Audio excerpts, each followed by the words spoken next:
cirugía no cardíaca. Es un tema que puede sonar complicado, pero voy a tratar de presentarlo de una manera en que, aunque al principio puede que suene un poquito técnico, después van a encontrar que es fácil de seguir y es lógico. Como preámbulo, pues la evaluación preoperatoria es un tema controversial porque hay muchos estudios, muchas revisiones, algunas de ellas no necesariamente están de acuerdo una con la otra.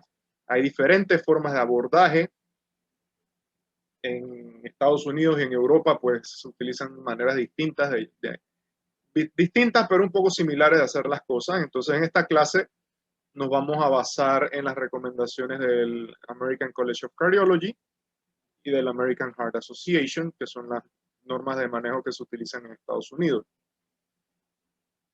Y tenemos que conocer, antes de seguir en la clase, cuál es el rol del internista antes de una cirugía no cardíaca. Pues básicamente son tres cosas que tiene que hacer, tiene que evaluar el estado clínico del paciente, tiene que ver cómo está el paciente, tiene que evaluar el riesgo de los problemas de problemas cardíacos, de optimización, tiene que dar recomendaciones de manejo, y es muy importante la comunicación con anestesiólogos y con cirujanos. En el siglo XXI, ya la medicina esta que se veía a mediados del siglo XX, de los grandes sabios, de las personas que pensaban que lo sabían todo, ya no existe. No hay ser humano que tenga la capacidad memorística ni intelectual de saber todo lo que surge de manera casi que horaria en el mundo de la medicina moderna. Entonces, por eso es muy importante comunicarnos con el resto del equipo. Nosotros tenemos que vernos como miembros de un equipo de salud, no como islas. En los Estados Unidos se realizan 10 millones de cirugías no cardíacas al año. Un acrónimo que quiero que conozcan porque lo van a encontrar bastante en la literatura es MACE. Hay MACE con una sola C y hay MACE con doble C. Básicamente MACE con doble C significa eventos cardiovasculares y cerebrovasculares mayores.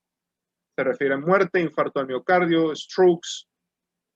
MACE, cuando lo vean con una sola C, me refiero a este acrónimo de aquí, se refiere solamente a eventos cardiovasculares, no incluye strokes. En general, el riesgo de MACE en pacientes que son sometidos a cirugía es de 3% al año. Sin embargo, esto varía dependiendo de la clase de cirugía a la que se ha sometido el paciente. Las cirugías vasculares tienden a tener un riesgo de MACE mucho más alto que el resto, seguidas por las torácicas y las cirugías de trasplante.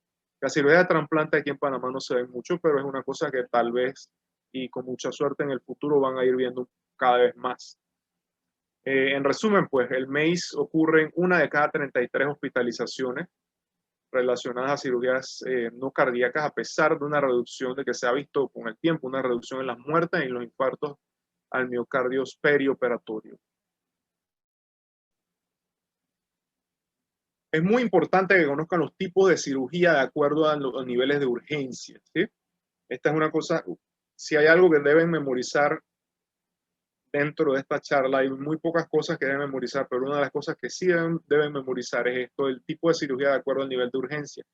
Una cirugía emergente es aquella en la que hay riesgo de pérdida de vida u órganos si no se opera en menos de 6 horas y no hay tiempo para una evaluación preoperatoria.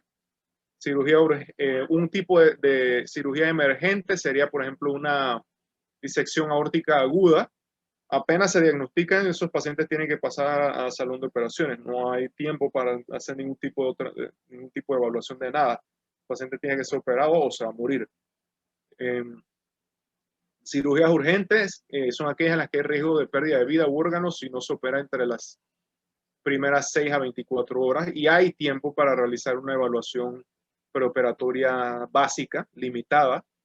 Un ejemplo que se me viene a la mente sería pacientes que se presentan con apendicitis aguda, sin complicaciones, que todavía no ha habido una ruptura del apéndice. Esa sería una cirugía urgente. Las cirugías tiempo sensible o time sensitive, como se les conoce en inglés, son aquellas en las que un retraso de 1 a 6 semanas puede provocar resultados adversos, y usualmente estas cirugías se refieren a cirugías oncológicas. Para que tengan una idea, una paciente femenina de 50 y tantos años, se hace una mamografía rutinaria, se le descubre una masa, se le hace una biopsia por aspiración fina de la masa, se descubre que es una masa maligna y se le tiene que hacer la mastectomía pues rápido. En Estados Unidos esto es una cosa que digo que pasa en cuestión de días. Aquí sé que por cuestiones logísticas y por cuestiones de recursos toma más tiempo, pero en más de una semana no pasa antes de que esa paciente sea sometida eh, a una cirugía. Y las cirugías electivas son aquellas que pueden atrasarse hasta 1 año sin afectar resultados, por ejemplo, cirugía plástica, cirugía cosmetológica, cosas de ese tipo. De acuerdo al riesgo cardiovascular, las cirugías se clasifican solamente, hay 2 tipos de clasificación de riesgo, ¿sí? Cirugías de bajo riesgo y cirugías de alto riesgo. Las cirugías de bajo riesgo son aquellas que tienen un riesgo de complicaciones cardiovasculares menor al 1%, y el ejemplo típico es la cirugía oftalmológica, también están las cirugías dermatológicas, son que tienen un riesgo bajísimo. Cirugías de alto riesgo son aquellas que tienen riesgo de complicaciones cardiovasculares de 1% o más. Y aquí, como ven, están las definiciones de los acrónimos que ya les expliqué. Algo que deben tomar en cuenta es que la definición de MACE va a variar un poco. Usualmente no varía mucho, pero sí varía lo suficiente como para que tengan que tener un poquito de cuidado al momento de leer el estudio que se encuentran leyendo en ese momento, para ver qué los investigadores decidieron incluir como MACE. Por ejemplo, dentro de MACE se pueden incluir, usualmente se incluyen infartos al miocardio. No todo el tiempo se incluyen arritmias ventriculares, pero hay algunos investigadores que sí las incluyen dentro de la definición. Lo mismo hospitalización por falla cardíaca y otros ítems que tienen que prestarles atención cuando estén leyendo estos estudios. Vamos a ir entrando en materia propiamente tal, pues la evaluación cardíaca preoperatoria consiste en la historia clínica y el examen físico, como todo, el tipo y urgencia de la cirugía. Para esto es importante que se comuniquen con el cirujano o con el equipo de cirujanos y que tengan una conversación para entender bien qué va a ser la cirugía y cómo va a ser la cirugía que se va a realizar. Los factores de riesgo que presente el paciente usualmente son factores de riesgo clínico y que están presentes en los antecedentes personales patológicos. El estado funcional evaluado en METs, en equivalentes metabólicos, y otras pruebas cardíacas de las que vamos a ir hablando más adelante. También tienen que tomar en cuenta qué tratamiento médico está tomando el paciente, si está en beta bloqueadores, en estatinas, en aspirina o en DAP, que sería doble antiplaquetario, con aspirina con clopidogrel, aspirina con brilinta, pacientes que estén tomando anticoagulación para fibrilación arterial, que yo sé en Panamá se utiliza muchísimo todavía lo que son antagonistas de la vitamina K, el Coumadin, la warfarina, que es la misma cosa, pero poco a poco se van a ir viendo más los anticoagulantes orales directos, los DOACs, y es una cosa que deben tomar en cuenta. Existen distintas herramientas que nos permiten a nosotros evaluar el riesgo preoperatorio que va a tener el paciente al momento de ser sometido a la cirugía. Están los criterios de Goldman, que son los criterios clásicos, que los vamos a ver nada más por encimita para que sepan que existen. Está el criterio más importante, que es el RCRI, que es el Revised Cardiac Risk Index, que son, o los criterios de Lee, también se le conoce, el primer autor de ese artículo, que son los que se utilizan en las guías del ACC, del AHA. Están los criterios del ACS, que es el American College of Surgeons, que no se utiliza tanto y no está tan bien validado de forma externa como el RCRI. Y están los criterios de Gupta, que es una alternativa, pero que no se utiliza tanto tampoco, pero es importante saber que existen. Este es el artículo original que comenzó todo este campo de evaluación preoperatoria de manera sistemática, Goldman, publicado en el New England Journal of Medicine en el 77, así que imagínense cuántas décadas tiene esto de estar avanzando. El índice de riesgo de Goldman básicamente clasificaba a los pacientes en 4 clases, utilizando hallazgos clínicos y ciertas anormalidades en ciertos estudios como el electrocardiograma, y los clasificaba del 1 al 4, el 4 siendo los pacientes que tenían mayor riesgo de sufrir complicaciones y de sufrir muerte luego de la cirugía. Y fue un análisis prospectivo de 1000 pacientes, fue un estudio. 1000 pacientes suena bastante, pero en verdad es un estudio bastante pequeño.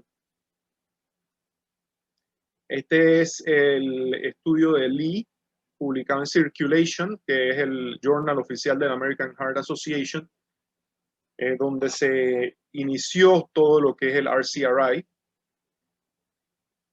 que utiliza distintos factores de riesgo para clasificar a los pacientes. Utiliza tipo de cirugía. La cirugía la divide en bajo riesgo, riesgo intermedio y alto riesgo. Esto solamente se aplica a la RCRI. ¿Sí? Presencia o no de isquemia cardíaca, que se define como presencia de infarto del miocardio, pero esto es de infarto del miocardio en el momento el momento en que se hace la evaluación. Una prueba de esfuerzo anormal reciente sobre la cual no se haya actuado, que el paciente no haya sido revascularizado, pacientes que se estén quejando de angina, pacientes que necesiten utilizar nitroglicerina sublingual debido a esa angina, y pacientes que tengan ondas Q en el electrocardiograma y que no tengan historia de haber sido revascularizados ya sea con stents o con un bypass coronario. Los pacientes con historia de falla cardíaca clínica, ¿sí? No solamente la historia, sino que tengan falla cardíaca clínica al momento de la evaluación, con edema pulmonar, con disnea paroxística, pacientes con historia de enfermedad cerebrovascular, de strokes, pacientes que necesiten tratarse con insulina durante el periodo preoperatorio y pacientes que tengan una creatinina mayor de 2 miligramos por decilitro. Todos esos ítems se toman en cuenta al momento de calcular el RCRI. Y nuevamente, ¿cómo se clasifican los pacientes en bajo riesgo y en alto riesgo? ¿Sí? Y esta vez esto no se refiere tanto al porcentaje, sino al número de factores de riesgo de acuerdo a la clasificación del RCRI. Si tienen de 0 a 1 factores de riesgo, se considera que es un paciente que va a tener un bajo riesgo de complicaciones cardiovasculares luego de la cirugía. Si tiene 2 o más factores de riesgo, el riesgo es alto de tener complicaciones. Esta lista es la lista de los factores de riesgo que se utiliza en la escala que fue creada por el American College of Surgeons. Como ven, es una escala pues bastante extensa. No se utiliza tanto en la práctica clínica, tiene 20 factores de riesgos, mucho más difícil de llevar a cabo a la cabecera del paciente, lo cual la realidad clínica es que nosotros necesitamos cosas que podamos utilizar al momento en que estamos viendo el paciente, no cosas que tarden 45 minutos nada más en darnos una respuesta. Y una de las desventajas es que no ha sido validada de forma externa, algo que sí sucede con el RCRI. Validación externa se refiere cuando se utiliza por ejemplo, en este caso, cuando se utiliza una escala y se aplica esa escala a poblaciones diferentes a la población en la que se estudió originalmente. Eso se llama validación externa y eso es sumamente importante porque eso les permite a ustedes saber o les permite a los investigadores saber que la escala de hecho es generalizable y que no solamente va a servir en la población limitada en la que se realizó el estudio original. Eso no se ha hecho con la escala del ACS y por eso es que esta escala no ha sido, además que es sumamente inconveniente porque tiene demasiados ítems, no se ha utilizado de manera más generalizada, no se ha adoptado de manera más generalizada. Y aquí tenemos la escala de Gupta, que también se conoce como la escala Mermaika. Él utilizó un modelo estadístico con logística multivariada, utilizando 5 predictores que consisten en la edad del paciente, la clase del AA6, que lo vamos a ver más adelante. De hecho, una diapositiva más adelante vamos a ver qué es esa clasificación. La creatinina sérica, el estado funcional. Miren que el estado funcional aparece una y otra vez en estas clasificaciones porque tiene un valor pronóstico muy importante. Y el tipo de cirugía a realizarse. De nuevo, el tipo de cirugía incide muchísimo en el riesgo al que va a ser sometido el paciente. Bueno, en la famosa clase del AA6 solamente se refiere a la clasificación de los pacientes de acuerdo a la American Society of Anesthesiologists. Es una clasificación que va del 1 al 6. El 1 es un paciente saludable, como la mayor parte de nosotros, un paciente saludable sin mayores comorbilidades. La clasificación 2 sería un paciente con una enfermedad sistémica leve. Por ejemplo, un diabético recién diagnosticado que se controle con dieta. Eso es un paciente clase 2. Paciente clase 3 es un paciente con enfermedad sistémica severa. Sería el mismo paciente diabético que ha progresado y que ahora la diabetes le ha provocado nefropatía, ¿sí? O retinopatía. Bueno, ese paciente ya es un paciente clase 3 porque es una enfermedad sistémica severa que ha causado daño. Paciente clase 4 es un paciente con una enfermedad sistémica severa que representa un riesgo constante a su vida. Serían pacientes con falla cardíaca, que tengan, por ejemplo, historias de arritmias ventriculares o que tengan una fracción de eyección menor a 35%. Ese sería una clase 4. Clase 5 es un paciente moribundo que no va a sobrevivir la cirugía. Y clase 6 es un paciente que tiene muerte cerebral y al que se le está sometiendo a cirugía solamente para extraerle los órganos con fines de trasplante. Vamos a entrar ahora a ver las guías de evaluación preoperatoria del ACC y del AHA, y vamos a hacerlo de una manera bastante sistemática. Ahora que estamos comenzando, quiero explicarles esta escala, que es la clasificación de recomendaciones de acuerdo a los niveles de evidencia. Estos niveles de evidencia se dividen lo pueden ver en la columna que está a la izquierda, el nivel A, nivel B, nivel C. Nivel A significa que hay muchos estudios randomizados, se han estudiado muchas poblaciones distintas, y de esta forma se ha validado pues con un nivel de evidencia fuerte la recomendación que se está dando.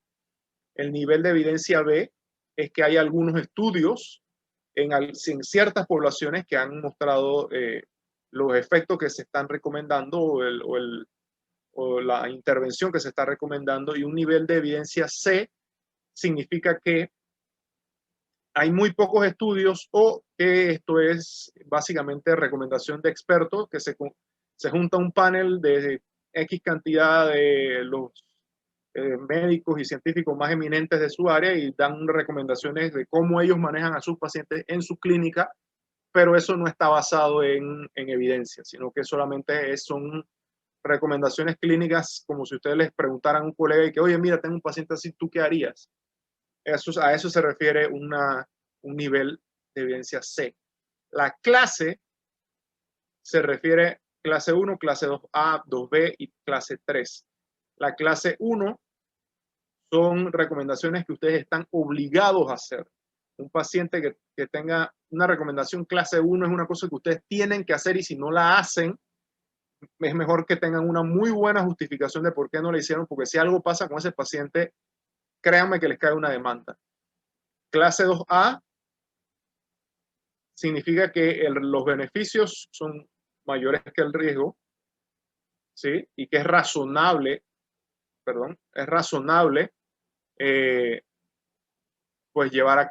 ejecutar esa recomendación. Clase 2B significa que el beneficio es un poquito mayor que el riesgo, o están ahí más o menos, y que pueden considerarse esa intervención.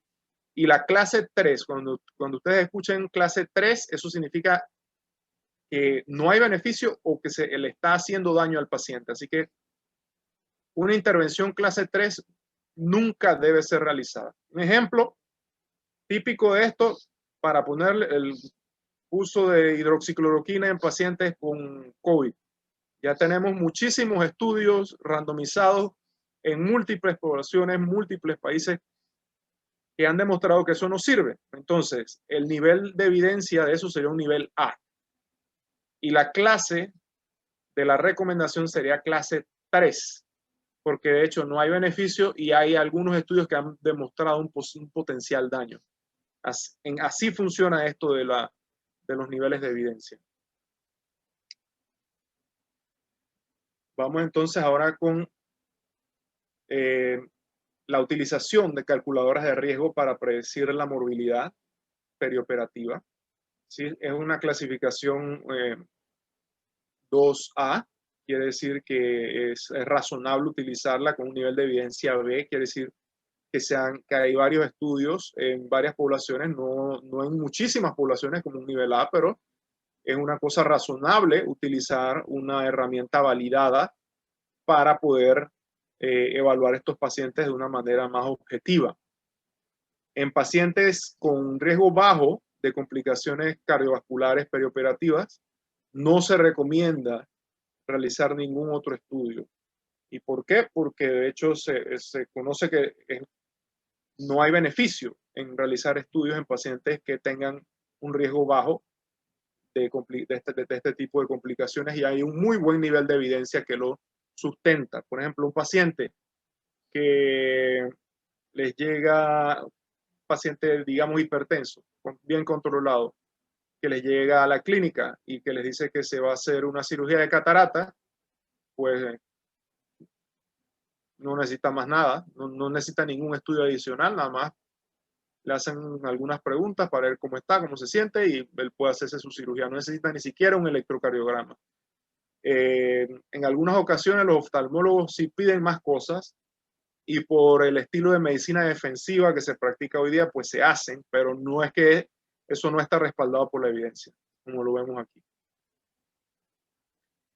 Los benditos METs, ¿qué son los METs? Los equivalentes metabólicos. Pues básicamente son una manera de cuantificar la actividad física que es capaz de realizar nuestro paciente.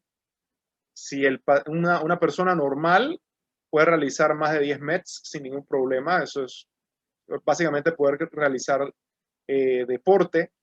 Un paciente que tenga la capacidad de realizar un MET es básicamente un paciente que no se puede mover del lugar donde está, que necesita ayuda moviéndose de la cama a una silla, que necesita ayuda para comer, necesita ayuda para vestirse, y básicamente en esa escala se van clasificando los pacientes.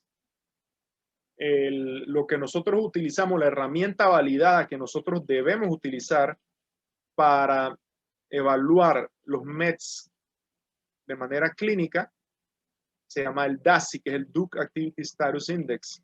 Tiene una serie de preguntas que es muy importante que las hagan ustedes, ¿sí? Porque y ahora van a ver por qué, pues los pacientes no son muy confiables, y no es porque muchas veces ellos no es que quieran mentir, sino que sobreestiman su propia capacidad. Y les pongo un ejemplo. Dentro de esta lista de actividades, y a cada una se le asigna un peso, y ese peso equivale a la cantidad de METs, y ustedes al final suman todo y eso le da la cantidad de METs que el paciente puede realizar. Hay la pregunta 5 que dice, ¿puedes correr una distancia corta? Pues eso es un poco subjetivo si la pregunta no se sabe hacer bien. Si ustedes le preguntan a una persona, bueno, señora, ¿y usted puede correr distancias cortas? La señora puede decir, sí, bueno, yo puedo correr desde mi casa hasta la tienda que me queda a 80, 100 metros de distancia de la casa, y no tengo ningún problema. Mientras que si le hacen la misma pregunta a otra persona, a otro paciente, el señor, ¿usted puede correr distancias cortas? Y el señor puede que le diga, pues sí, yo puedo correr distancias cortas. Ajá, bueno, explíqueme qué es una distancia corta. Y el paciente muy probablemente les va a responder, bueno, yo puedo correr de la cocina de mi apartamento a la puerta de entrada de mi apartamento, pero cuando hago eso, entonces me comienza a doler el pecho y siento que me falta el aire. Entonces ven la diferencia que hay en la percepción de los pacientes acerca de su propia capacidad, y por eso es que ustedes, a medida que vaya avanzando su entrenamiento, se van a ir dando cuenta de que siempre hay que preguntarles con un poquito de suspicacia y con un poquito de tratando de obtener más información a los pacientes, y que estas herramientas solamente son buenas si ustedes las saben utilizar de manera correcta, y las van a aprender a utilizar de manera correcta a medida que vayan obteniendo más experiencia clínica. Y ahora, este es el estudio que nos demostró por Stokes y colaboradores. Esto fue publicado en el 2016, donde se demostró que existen discrepancias significativas entre la evaluación de la capacidad funcional realizada por un clínico con experiencia versus la autoevaluación funcional del paciente utilizando el DASI. Como ven, la barra azul se refiere a el DASI, al cuestionario que vimos anteriormente llenado por el paciente. Si se le daba una hoja, el paciente llenaba, decía sí, no, sí, no, sí, no, y se sumaban los METs. La barra roja se refiere a la evaluación por un médico clínico con experiencia en realizar estas cosas, y se dan cuenta que no existe correlación alguna entre la evaluación que daban los médicos que tenían experiencia y que sabían hacer las preguntas y obtener el detalle de las preguntas bien, versus lo que los pacientes sentían de ellos mismos. Ellos mismos se sobreestimaban sus capacidades físicas, y eso es extremadamente peligroso. Por eso es que ustedes no, esta herramienta no es para dársela al paciente en una app y que la llene él. No, esta herramienta la tenemos que usar nosotros y hacer las preguntas nosotros y buscarle los pequeños detalles que son los que van a hacer toda la diferencia. En la medicina son los pequeños detalles los que hacen la diferencia entre un resultado bueno y uno bastante malo. Algo que no tomamos mucho en cuenta y que en verdad ninguna calculadora de riesgo toma en cuenta hasta el momento es la fragilidad. La fragilidad no es solamente un término que se utiliza a la ligera, de hecho es un término bastante técnico. Hay escalas de fragilidad que se pueden utilizar en pacientes de edad avanzada. Si han dado geriatría, pues no sé si han dado geriatría, pero en geriatría se clasifican a los viejos, como le dicen ellos, en viejos jóvenes y en viejos viejos. Viejos jóvenes son mayores de 65 y viejos viejos son aquellos que son mayores de 75 años. Entonces, a mayor fragilidad, este estudio lo que quiere demostrar es que a mayor fragilidad, pues hay un mayor riesgo de sufrir eventos adversos, en este caso muerte al año, luego de una cirugía. Y de hecho, los pacientes más frágiles tienen un riesgo que es casi 9 veces mayor que los pacientes que no son considerados frágiles de morir un año después de una cirugía.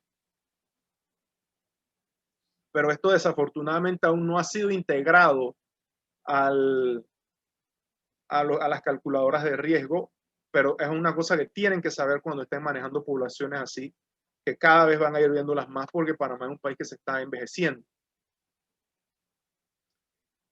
Las cirugías tienen riesgos específicos, como ya se los había mencionado, va de menor a mayor, de menor pues cirugías oftalmológicas, cirugías dermatológicas, mientras que las de mayor riesgo son cirugías aórticas, cirugías vasculares periféricas que no involucran las carótidas, cirugías torácicas o abdominales mayores, y eso sigue una escala, ¿sí?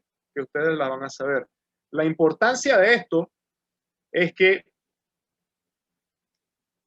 a mayor RCRI, entre mayor sea el score del RCRI, mayor va a ser la frecuencia de los eventos cardiovasculares y cerebrovasculares adversos, como lo pueden ver en la gráfica de aquí. Entre más, saben que hasta 1 se considera bajo riesgo, ¿sí? O sea, a partir de 2, miren el salto que da, básicamente se duplica o casi se duplican la cantidad de pacientes que sufren eventos adversos luego de la cirugía. En la gráfica de abajo ven cómo las cirugías vasculares son las que tienen el mayor riesgo, y un riesgo de hecho bastante alto.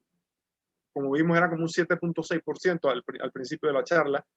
de sufrir eventos adversos luego de la cirugía. Y esta es una cosa que nosotros debemos tomar en cuenta y debemos advertírselo tanto al equipo que está manejando al paciente, al equipo de cirugía, como al paciente mismo.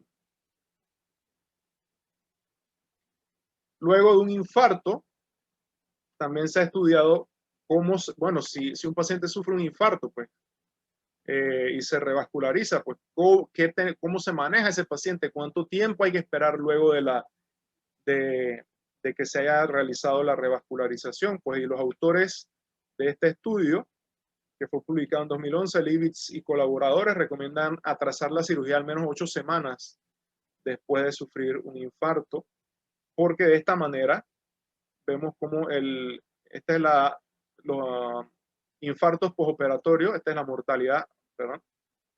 La mortalidad a los 30 días y la mortalidad al año. La mortalidad al año no se ve que cambie tanto, pero en verdad la cantidad de infartos a los 30 días luego de la cirugía disminuye de una manera significativa si ustedes esperan 8 semanas después del infarto inicial, después del evento inicial. Y eso es porque le dan tiempo al miocardio de recuperarse. Así que ya, en resumen, a un paciente que se presenta con infarto al miocardio y luego necesita una cirugía, lo ideal es que espere al menos 8 semanas luego de la cirugía, luego de la revascularización. Perdón. Dentro de los aspectos adicionales de la evaluación preoperatoria, pues está el electro. Los electrocardiogramas son razonables realizarlo con son un nivel de evidencia B que es bueno, y la recomendación 2A, que significa que es razonable. Es razonable utilizarlo en pacientes que ya tienen una enfermedad coronaria establecida, que ya tienen una enfermedad vascular periférica. Y la razón por la que se menciona enfermedad vascular periférica es porque los pacientes que tienen enfermedad vascular periférica tienen 8 veces más riesgo de tener enfermedad coronaria que aquellos que no tienen enfermedad periférica. Y eso sin importar que tengan síntomas o no. En los pacientes que vayan a recibir cirugía que no sea de bajo riesgo, que no tengan factores de riesgo coronario, pues puede ser razonable obtener un electro. ¿Sí? La razón por la que se dice que puede ser razonable es porque tiene un valor pronóstico. ¿Sí? Un electro normal siempre es bueno tenerlo de base. Y además sirve, es increíblemente útil para los cardiólogos tener un electro de base con el cual comparar el electrocardiograma que se obtiene luego de la cirugía en caso de que al paciente le pase algo. O sea, es un mundo de diferencia para nosotros tener un electrocardiograma de base, pero eso solamente se recomienda si el paciente va a ser sometido a una cirugía que no sea de bajo riesgo. Para cirugía de bajo riesgo no se recomiendan obtener electros preoperativos, no se recomiendan porque no hay ningún beneficio. Y el típico ejemplo de cirugía de bajo riesgo es cirugía de catarata, o sea, cirugía oftalmológica. Para eso no hay ningún beneficio y hay un buen nivel de evidencia y hay suficientes estudios que apoyan esa recomendación.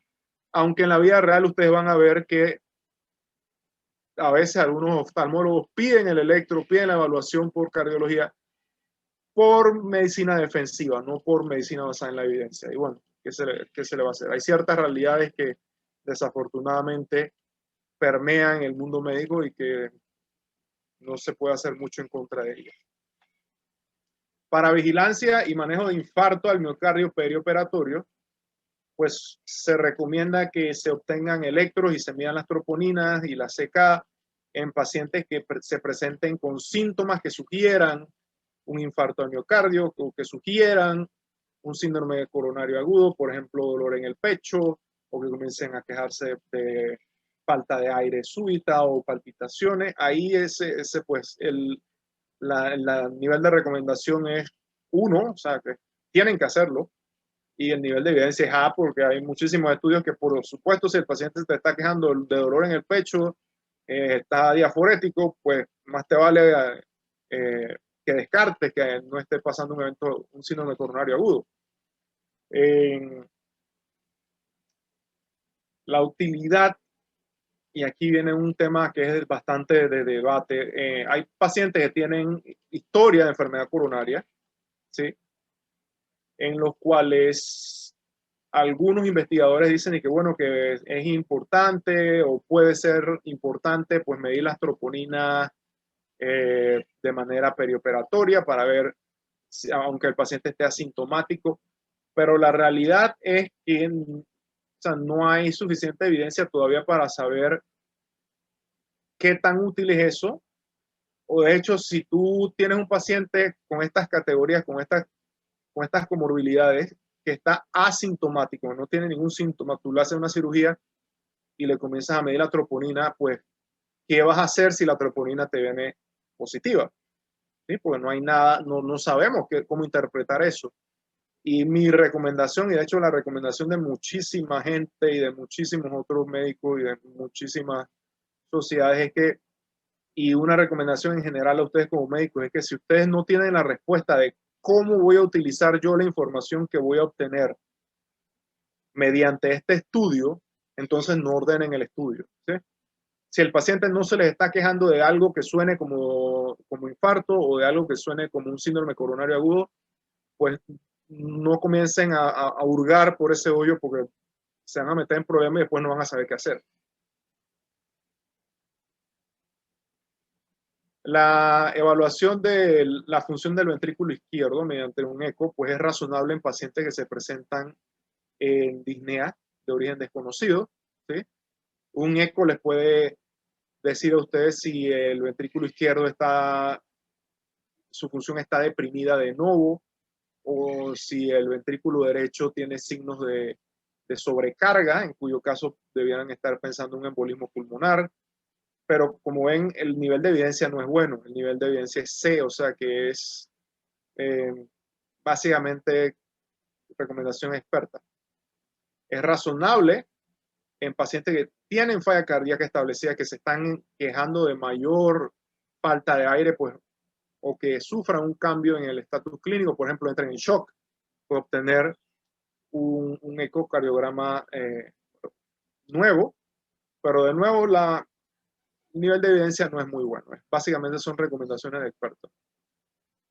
Sin embargo, una cosa que tienen que saber es que la evaluación rutinaria mediante ecocardiografía preoperativa no está recomendada porque no hay beneficio y de hecho esto sí tiene un buen nivel de evidencia. Hay estudios que han demostrado que ecocardiografías de rutina preoperatorias pues no sirven. Es una pérdida de dinero y una pérdida de recursos para el sistema de salud. Y esto es porque descubrir una fracción de eyección baja pues solamente tiene un poquito más de poder predictivo en comparación con los otros factores clínicos que nosotros ya tomamos en cuenta utilizando las escalas de riesgo. ¿Cuál es el rol de la prueba de esfuerzo físico preoperatoria? Pues ella sirve primero para descartar isquemia, en segundo lugar para evaluar la capacidad de ejercicio. Cuando ustedes hacen una prueba de esfuerzo físico de ejercicio con una caminadora, utilizando el Bruce Protocol, el protocolo de Bruce, pues van a ver que eso les va a dar la cantidad de METs, ¿sí? Que el paciente es capaz de realizar. Si el paciente es capaz de realizar más de 7 METs, pues es de bajo riesgo y no hay más nada que hacer. Menos de 4 METs, pues tiene un riesgo aumentado y de hecho tienen que seguir el estudio con otro estudio adicional, con una prueba de esfuerzo nuclear. Y para imágenes cardíacas de esfuerzo, lo más utilizado hasta este momento, pero esto está cambiando, ¿sí? Estas son las guías que ustedes tienen que saber ahora, pero esto está cambiando. Lo más utilizado son las pruebas de esfuerzo nucleares. ¿Y lo que nos dicen las guías acerca de estas pruebas de esfuerzo? Bueno, en pacientes que tienen riesgo elevado, pero que tienen una excelente capacidad de ejercicio con más de 10 METs, pues ya no necesitan más nada. Miren, la recomendación es 2A, o sea, una recomendación es razonable no hacer más nada, es decir, que está bien que hagan la cirugía, y el nivel de evidencia es bastante bueno, un nivel B, quiere decir varios estudios en varias poblaciones, nada más que no es tan grande como un nivel de evidencia A. En pacientes que tengan un riesgo elevado, con una capacidad funcional desconocida, o que el paciente, por ejemplo, tenga alguna amputación y no pueda realizar ejercicio, es razonable hacer una prueba distinta para realizar la evaluación, evaluar la capacidad funcional de este paciente.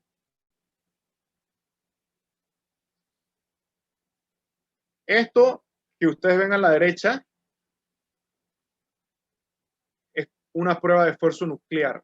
Entonces me interesa que le presten un poquito de atención y ahora se las voy a explicar, porque esto yo recuerdo que cuando yo estaba en Panamá, pues yo nunca vi una prueba de esfuerzo nuclear hasta que estuve haciendo mi residencia y ahora mi fellowship en Estados Unidos.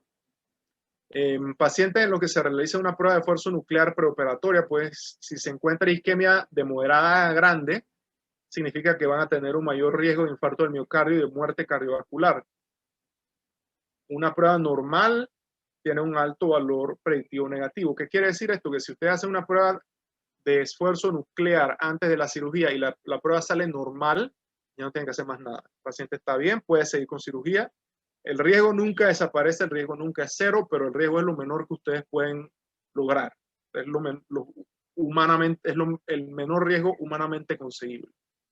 Cuando hay defectos fijos en estas pruebas de fuerzas nucleares, pues eso significa un área, usualmente significa un área infartada. Puede significar otra cosa, pero para los efectos de esta clase, vamos a decir que es un área infartada, que esa área no se puede hacer nada. Eso significa que hay un mayor riesgo cardiovascular a largo plazo, ¿sí? A largo plazo hay un mayor riesgo de muerte, pero eso no tiene que ver con la cirugía, ¿sí? No tiene, el riesgo postoperatorio no es tan alto en comparación. Entonces, estas pruebas de esfuerzo, ¿cómo se interpretan? Si ven aquí donde dice rest, esto significa descanso. Básicamente se toma la foto, se le inyecta un radioisótopo. Usualmente el radioisótopo que utilizamos es Cestamib, se llama Cestamib, y se toman fotos, por decirlo de cierta manera, se toman imágenes con una cámara que es capaz de detectar la radiactividad en el cuerpo. Y esto que ustedes ven que parece un donut es el miocardio, ¿sí? Esto es el miocardio. Luego se hace que se somete al paciente a estrés.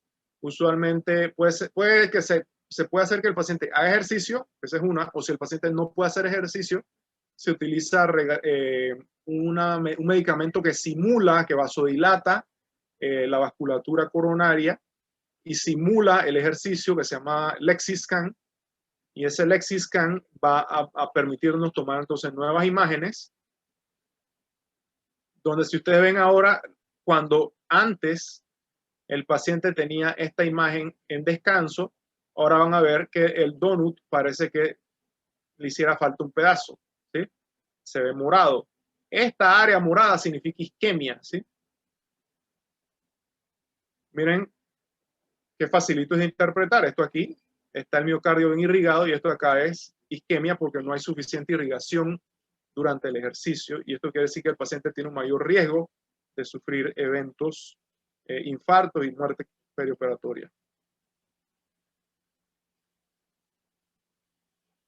¿Y cuándo es razonable utilizar este tipo de prueba de esfuerzo? Pues ya se los dije, cuando el paciente tiene una pobre capacidad funcional, menos de 4 meses, eso es que el paciente casi ni se puede mover.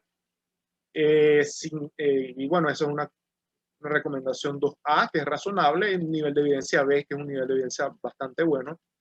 Sin embargo, no se recomienda realizar esta prueba de manera rutinaria en pacientes que vayan a ser sometidos a cirugía de bajo riesgo. El paciente, por favor, no le manden una prueba de este tipo a un paciente que se va a hacer cirugía de catarata. Eso no tiene ni un poquito de sentido. Y nadie, tienen toda la evidencia de su lado. Eso no tiene sentido. Una cosa es un electro, otra cosa totalmente distinta es que el paciente tenga que gastar varios miles de dólares, pues estas pruebas cuestan miles de dólares, en una prueba que no los va a ayudar, ni va a cambiar el manejo. Últimamente se ha tratado de evaluar el rol de ciertos marcadores, biomarcadores, en lo que es el análisis de riesgo de los pacientes que se someten a cirugía no cardíaca y en el caso particular del BNP o del NT Pro-Terminal BNP, que nos dice que a mayor sea la elevación del BNP, pues mayor riesgo de eventos adversos, de muerte o de infarto hay a los 30 días después de la cirugía. El problema es que, de nuevo, esta información la descubrimos, pero no sabemos qué hacer con ella.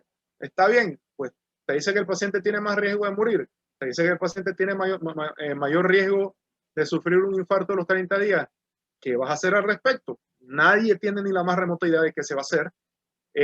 Y por eso esto no se ha incorporado todavía en ninguna guía, y de hecho las guías americanas no recomiendan utilizar esto. Esto se utiliza en las guías canadienses, pero es una cosa que ustedes tienen que saber que el concepto existe, no necesariamente aplicarlo, porque digo, ¿qué van a hacer si les sale elevado? Pues ¿qué van a hacer?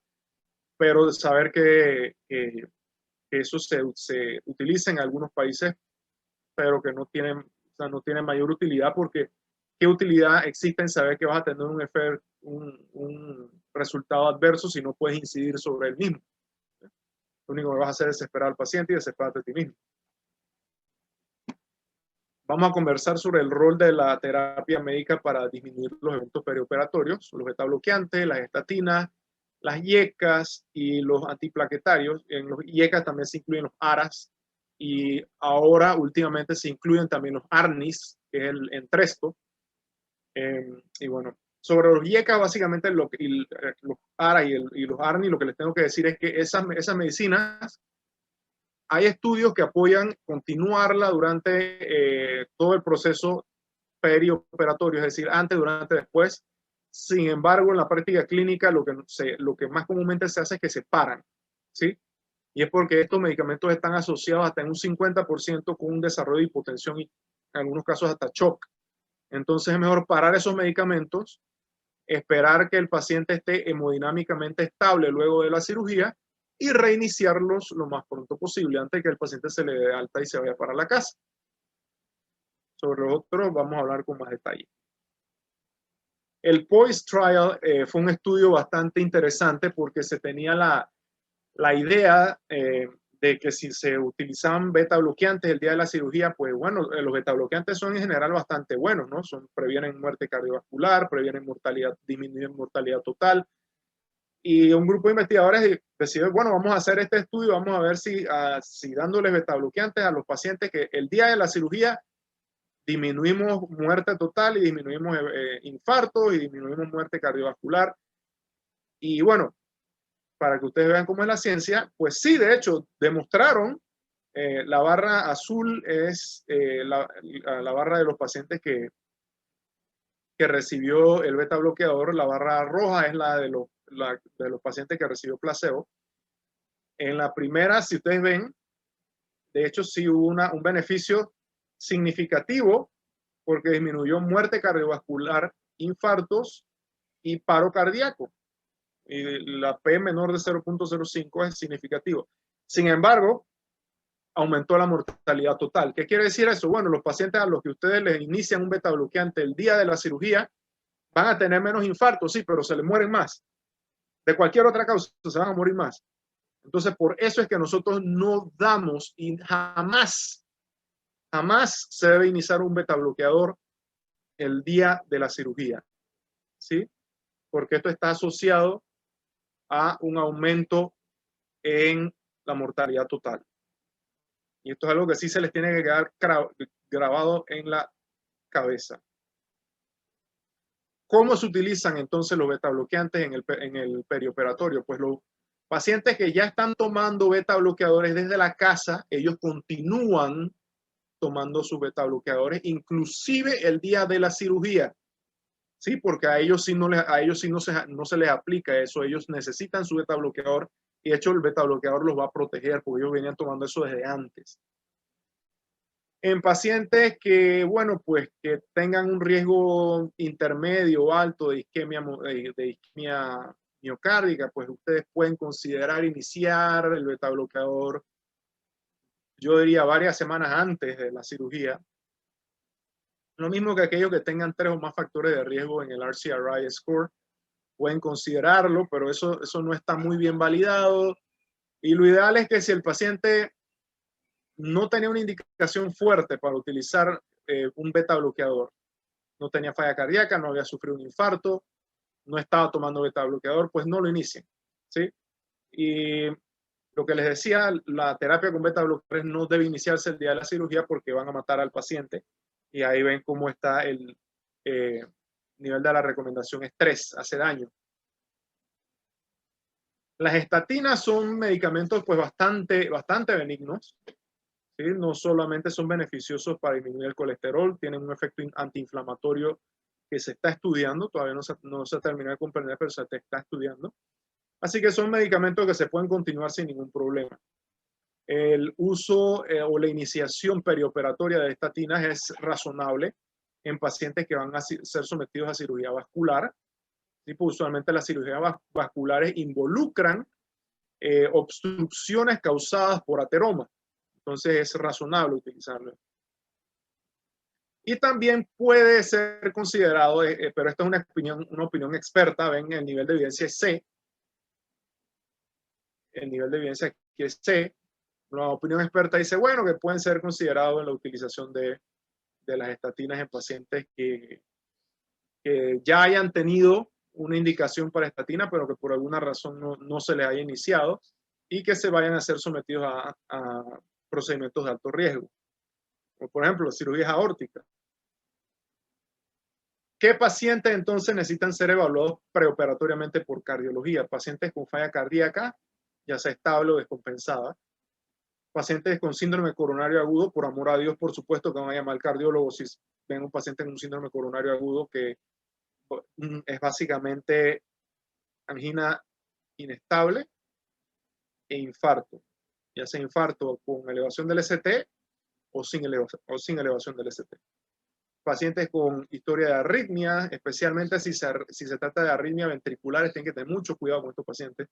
Y en pacientes con enfermedad valvular severa, lo más común y lo más clásico que van a oír mencionado en la escuela de medicina es pues la estenosis mitral por enfermedad reumática, y en realidad no es tanto una estenosis, es una enfermedad mixta, no es estenosis e insuficiencia.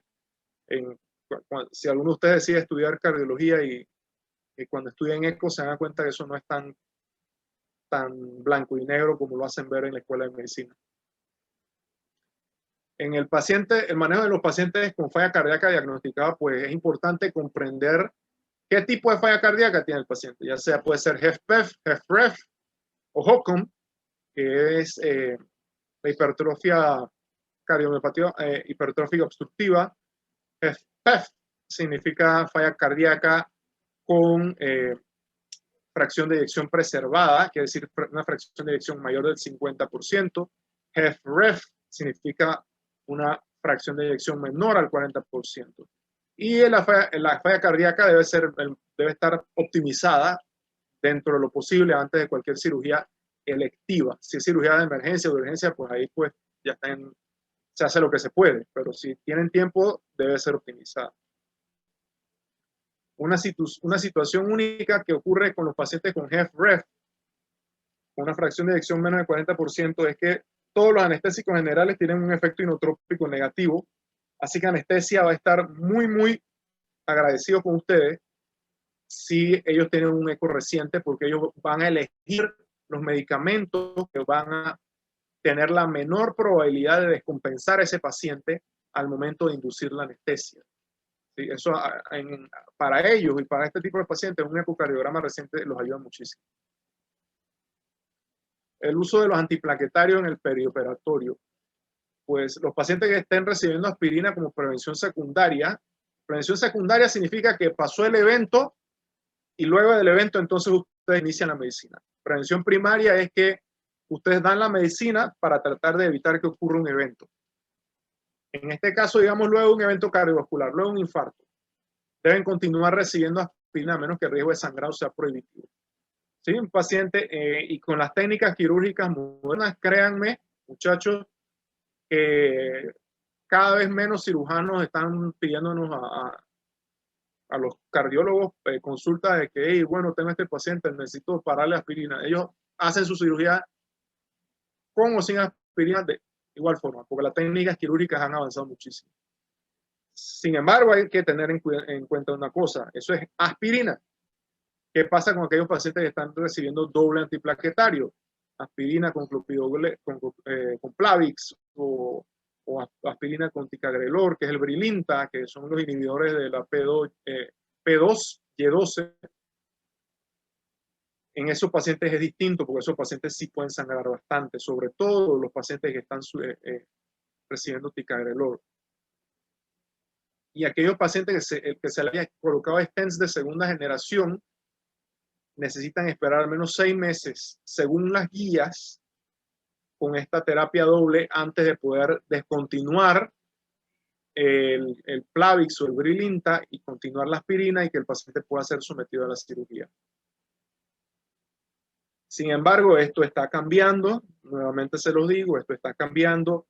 Hay un stent que se llama, que es de, si no me equivoco, Boston Scientific, se llama Resolute Onyx, que es con ese stent, ustedes nada más necesitan dar un mes de antiplaquetario doble y luego dejan la aspirina y eso va a cambiar todo. Pero eso todavía no está en las guías y ustedes como estudiantes de medicina, su deber es saber lo que está en las guías.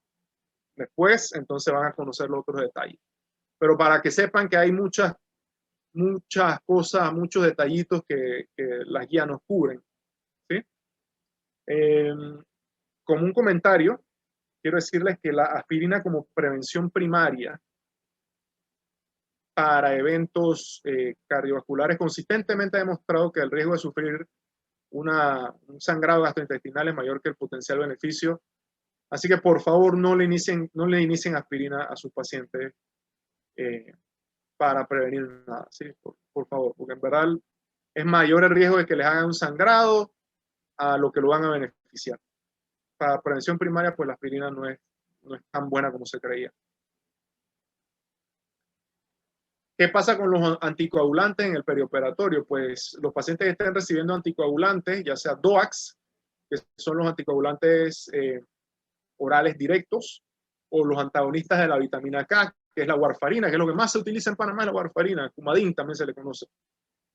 En específico, aquellos que tienen fibrilación atrial y un CHA2DS2 score mayor de 2, pues si están utilizando DOACs, los DOACs como el Apixaban, yo sé que el Xarelto es el más común en Panamá, que es el Xarelto es el más común en Panamá, ¿sí? Es el que más he visto, pero este tiene una vida media bastante corta.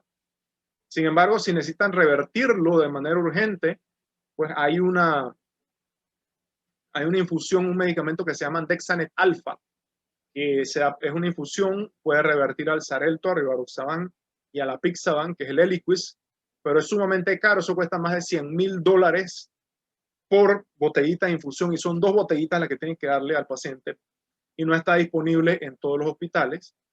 En el caso de los antagonistas de la vitamina K, pues se pueden revertir su efecto. Dependiendo de qué tan rápido quieran revertirlo, pueden utilizar transfusiones de plasma fresco congelado o pueden utilizar vitamina K oral, 10 miligramos de vitamina K oral. Eso es lo mismo que si ustedes ven vitamina K intravenosa, ¿sí? Es lo mismo. Así que se la pueden dar oral al paciente, no hay ningún problema, dependiendo del nivel de urgencia.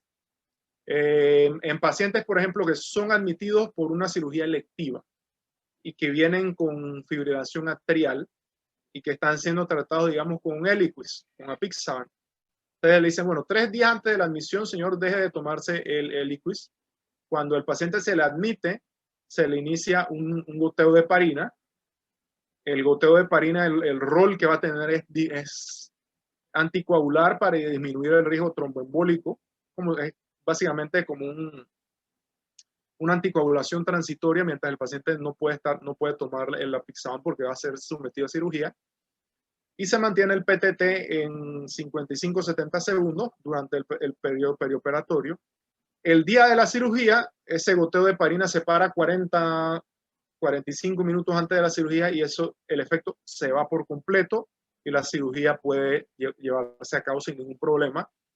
Y ahí su deber sería entonces preguntarle a los cirujanos, porque los cirujanos son los que le tienen que dar a usted esta información de vuelta, cuándo se ha logrado hemostasia adecuada y cuándo ustedes consideran que es seguro reiniciar la anticoagulación, y el cirujano les tiene que dar esa respuesta. Esa respuesta no la damos nosotros, esa respuesta la da el cirujano porque ese es su procedimiento.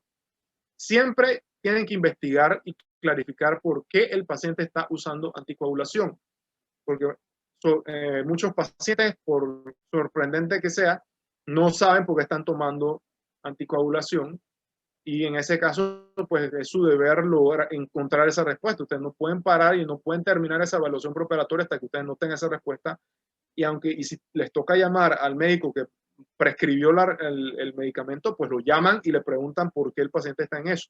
Pues tienen que tener una respuesta para entender cómo lo van a manejar. Ahora, vamos a hacer un resumen de todo lo que vimos paso a paso. En cirugías de emergencia, se procede con la cirugía, se optimiza el riesgo en el postoperatorio después que el paciente sale de la cirugía, y toda cirugía de emergencia conlleva un mayor riesgo, y esta es una cosa que el cirujano le tiene que decir al paciente y al familiar. ¿Sí?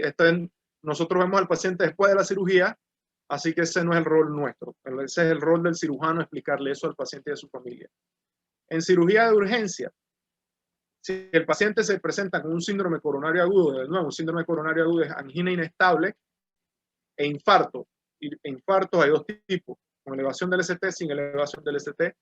Pues ahí ustedes paran y dicen, cardiología tiene que venir y ver al paciente antes de que yo siga. Si no hay síndrome coronario agudo, pues utilizan las calculadoras de riesgo, calculan el riesgo de efectos o de eventos cardiovasculares adversos, y si el riesgo es bajo o alto, ahí va a depender en las recomendaciones que vayan a dar. Para pacientes con bajo riesgo, que tienen menos de 1% de riesgo de sufrir un MACE, proceden con la cirugía.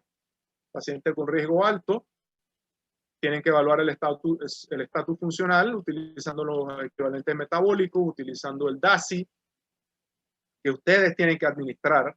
¿Sí? No es dárselo al paciente, ustedes lo tienen que administrar. Si no es posible determinar el estado funcional, entonces tienen que hacer una prueba de esfuerzo. Si el paciente puede caminar, puede deambular, puede hacer, ustedes ven que puede hacer un poquito de ejercicio, entonces se le hace la prueba en la caminadora, si no, se le hace la prueba nuclear. Y hay situaciones especiales en las que pues hay que hacer otras pruebas adicionales, por ejemplo, en pacientes con disnea de etiología desconocida, se utilizan ecocardiogramas. En las pacientes que se quejen de angina durante la toma de la historia clínica, pues es razonable que se obtenga una prueba de esfuerzo preferentemente nuclear. Y en resumidas cuentas, los colegas, no hay nada que reemplace el juicio clínico que van a ir desarrollando a lo largo de su entrenamiento y de su carrera. Las guías clínicas son solamente eso, son guías, ¿sí? Eso no es la constitución, no es la ley, son guías. Tienen que individualizarlas cada paciente y son un apoyo al momento de tomar decisiones clínicas. No es que van a ser como robots y van a hacer una medicina que esté básicamente como si estuvieran leyendo un libro de cocina. No, esos son guías que les ayudan a ustedes a tomar decisiones, pero al final quien toma las decisiones y quien tiene la responsabilidad son ustedes como médicos.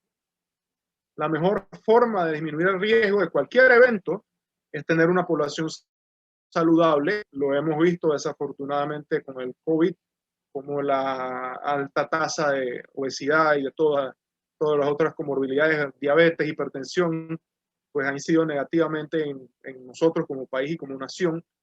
Y por eso debemos encontrar la forma de educar y de guiar a nuestros pacientes. Y de hecho, la palabra doctor viene de la raíz latina, que también significa educar. Parte de nuestro rol es ser educadores y enseñarles a nuestros pacientes de una manera empática, entendiendo que ellos no tienen el entrenamiento ni la educación que tenemos nosotros, ¿sí? Y tenemos que hacerles entender cuáles son los riesgos y cuál es la manera correcta de disminuir su riesgo mediante cambios en el estilo de vida. Y la medicina del siglo XXI es colaborativa. Ya se acabó la época esa de los sabiondos, que todos eran enciclopedias vivientes, eso ya no existe. Ningún profesional es una isla y la única forma de aprender y de seguir aprendiendo y de generar conocimiento, porque el objetivo que ustedes tienen que tener no es regurgitar lo que está en los libros, sino llegar al punto en que ustedes sean los que escriban los libros, es teniendo la honestidad intelectual de poder reconocer que no es posible saberlo todo. No es posible saberlo todo. Y de hecho, como una anécdota ya para culminar, uno de los, en Estados Unidos a los funcionarios se les llama attendings. Uno de mis attendings, que es una de las personas más entrenadas, el jefe de laboratorio de cateterismo, y es especialista también en enfermedades vasculares periféricas. Él hace intervenciones, es cardiólogo y hace intervenciones periféricas. Él durante su entrenamiento no recibió entrenamiento en conseguir acceso con ultrasonido, y él reconoce que esa es una debilidad que él tiene, y él de hecho al reconocer esa debilidad, él fue y conversó con los cirujanos vasculares periféricos y tuvo la honestidad intelectual de pedir ayuda, decirle, oye, mira, yo no estoy entrenado en esto, me gustaría aprender, ustedes me pueden enseñar. Y este es un señor que fue capitán del ejército de los Estados Unidos, su oficina está llena de diplomas del techo al piso, lleno de diplomas y de honores de todo tipo, y fue capaz de reconocer esa cosa, y así a eso deben aspirar a ustedes. ¿Sí? Si no saben algo, pues no es ningún problema, está bien, no lo saben, vamos a buscar la forma de corregir esa falta de conocimiento, porque todo eso es corregible. Y bueno, ya con eso me despido. Esta es una foto del campus principal de mi hospital de Montefiore, el campus Moses, un hospital judío, por eso tiene el nombre judío. Y bueno, estamos abiertos a cualquier pregunta que deseen hacer. Doctor, una pregunta, por lo menos en el caso de las cirugías electivas, ¿cuál sería el tiempo óptimo para realizar las evaluaciones preoperatorias? De las cirugías electivas, la evaluación preoperatoria se realiza en la clínica. El cirujano te manda el paciente a la clínica. Por ejemplo, en el caso estamos refiriéndonos a... Vamos a hacer.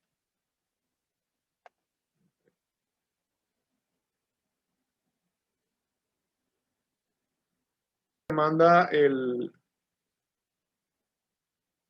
manda el paciente a la clínica, te dice qué cirugía quiere hacer, y tú haces tú sacas la historia clínica, haces el cálculo de riesgo, calculas los METs dependiendo de qué tanto sea el riesgo, pero todo eso lo haces en la clínica, lo haces ambulatorio, para cirugías electivas.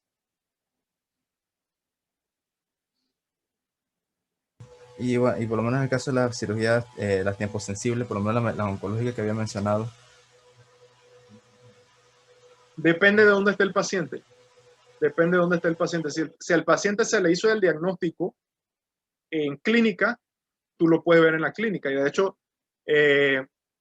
dependiendo de cómo esté coordinado el sistema, pues puede ser que al paciente se le vea lo vea el cirujano oncológico, lo vea el oncólogo en la mañana, y en la tarde misma tú lo estés viendo en tu clínica para hacer la evaluación. Si el paciente está hospitalizado, que es raro, porque esos pacientes usualmente para cirugías oncológicas de tiempo sensible, usualmente los pacientes son ambulatorios y llegan y se operan. Entonces, pues te toca verlo en el hospital como una consulta. Pero si el paciente está ambulando, lo ves en las clínicas, eso sí, tratas de verlo el mismo día. Y ahí tiene que haber cierto grado de coordinación institucional. No sé cómo funciona el ION, no sé. En Estados Unidos no hay tal cosa como un instituto oncológico. Hay hospitales que se especializan en oncología, que tienen sus cosas, pero usualmente mi hospital Montefiore tiene su departamento de oncología, y ellos tienen sus clínicas y tienen sus cosas, que trabaja todo súper coordinado para hacer las cosas rápido. Entonces imagino que tal vez el guión tenga algo similar.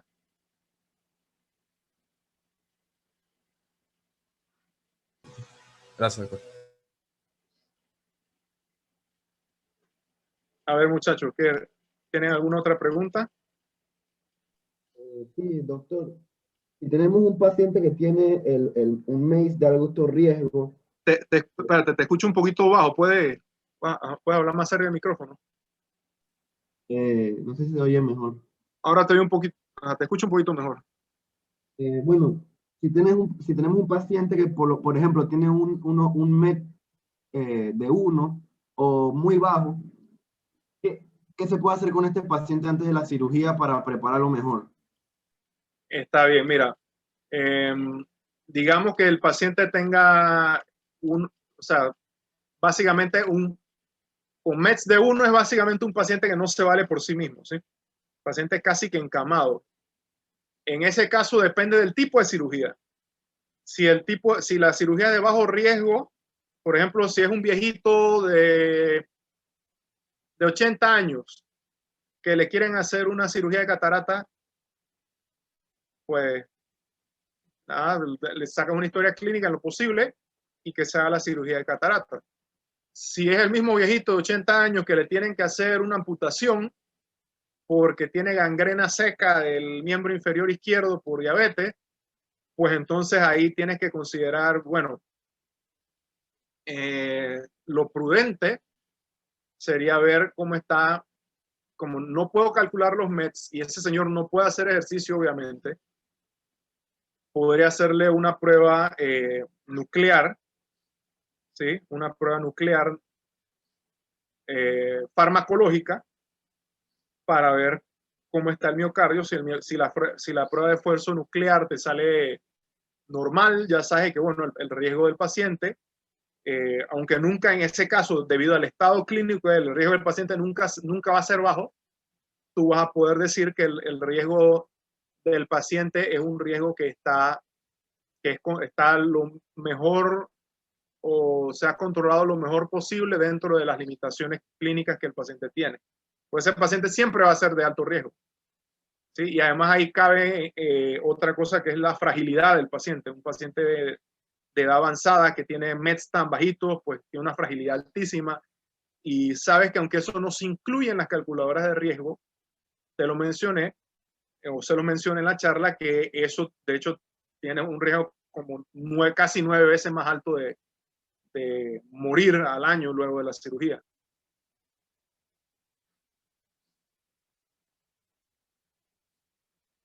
Contesté tu pregunta, ¿quedaste bien? ¿Quedaste? Sí, eh, pero lo que quería, como que lo que no me ha quedado todavía claro es que, por ejemplo, ese paciente de alto riesgo, para continuar el mismo ejemplo, que le hay que hacer la amputación, y ya yo sé que es de alto riesgo. El cardiólogo bueno, o el cirujano o alguien podría hacer algo para mejorar la supervivencia de este paciente, o ya es como que saber que es alto riesgo para ¿esto me cambia en algo el tratamiento, o decidir no amputarlo o algo así? Para los cirujanos, bueno, si el riesgo es prohibitivo, los cirujanos pudieran conversar, y de hecho eso se ve, pudieran conversar con los familiares y decidir que al final deciden no intervenir. Porque de hecho sí se ve eso. No a todos los pacientes, tú no tienes que operar a todos los pacientes. ¿Sí? Si el riesgo es prohibitivamente alto, tú puedes tener una conversación con la familia, y usualmente es con la familia, porque a esta altura el paciente casi que no se valdría por sí mismo, pero tendrías que tener una conversación con la familia y explicarles que mira, si se hace la cirugía, el paciente muy probablemente se muera. Y ahí es donde vienen entonces las cositas que no te salen en las guías, pero que vas a ir aprendiendo en la práctica clínica. Y que no todo es blanco y negro, no todo es como te sale así, que bueno, sí, no, A o B, como salen en las guías, sino que hay un grado de criterio clínico que tú tienes que aplicar también. Pero eso no lo vas a aprender en las clases, lo vas a aprender en la residencia y en la... Gracias. Doctor, cuando mencionaba entre los que se evaluaban las herramientas de riesgo, los niveles de creatinina, por ejemplo, pacientes renales crónicos que muchas veces manejan niveles de creatinina un poco elevados, a estos pacientes altos, estos pacientes ya se le marca el factor de riesgo o se le hace un reajuste. Esos pacientes de por sí ya tienen alto riesgo, entonces tú lo marcas igual, o sea, lo marcas igual porque, esa es una población especial, esa es una población especial, y de hecho, estas herramientas, si mal no recuerdo, tú las puedes utilizar en pacientes pacientes de diálisis, ¿sí? Pero no están tan bien estudiadas. Pero pacientes de diálisis siempre tienen mayor riesgo de todo, porque ellos tienen un estado proinflamatorio generalizado, y ese estado proinflamatorio te predispone a sufrir cualquier cosa, a tal punto de que en estos pacientes ni siquiera estamos seguros los cardiólogos de cómo es la manera correcta de manejarlos después de ponerles un stent en caso de que necesiten anticoagulación. O sea, es una población sumamente especial, con un riesgo mayor que la media, y que ha sido infraestudiada, no ha sido estudiada lo suficiente, porque cada vez que se hacen estudios se excluyen esos pacientes.